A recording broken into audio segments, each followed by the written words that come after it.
കഴിഞ്ഞ മെയ് 3-ന് അർജുനായങ്കിയും കൂട്ടരും കോതമംഗലത്തെ റിസോർട്ടിൽ ഒത്തുചേർന്നത് മുതലാണ് സംഭവങ്ങളുടെ തുടക്കം. ക്രിമിനൽ ഗൂഢാലോചനയ്ക്ക് പോലീസ് കേസെടുക്കുകയും തുടർന്ന് പോലീസ് ഉദ്യോഗസ്ഥനെ അർജുൻ നായങ്കി ഭീഷണിപ്പെടുത്തുകയും ചെയ്തു. പോലീസും അർജുൻ നായങ്കിയും തമ്മിലുള്ള പോരാട്ടം ഒടുവിൽ കണ്ണൂരിലെ അറസ്റ്റോടെയാണ് അവസാനിച്ചത്.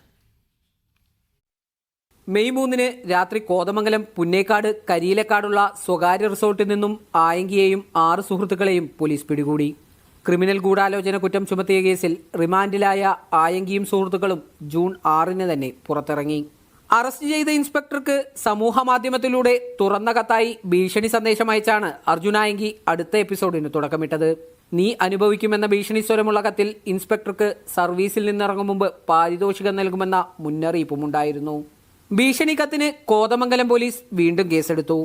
കേസിൽ മുൻകൂർ ജാമ്യം തേടി മജിസ്ട്രേറ്റ് കോടതിയെയും ഹൈക്കോടതിയെയും സമീപിച്ചുവെങ്കിലും രണ്ടിടത്തും ആയങ്കി തിരിച്ചടി നേരിട്ടു.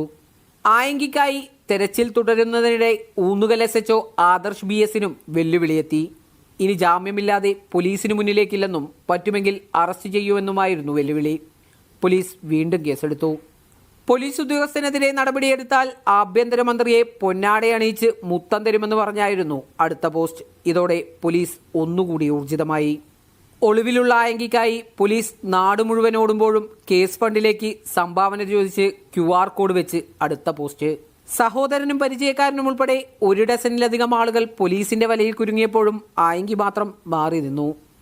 ഒടുക്കം സുഹൃത്തുക്കളായ അഭിഭാഷകരുടെ കണ്ണൂരുള്ള അപ്പാർട്ട്മെന്റിലേക്ക് എത്തിയ ആയങ്കി ഓട്ടോറിക്ഷ ഡ്രൈവറുടെ ജാഗ്രത മൂലം പോലീസിന്റെ വലയിൽ.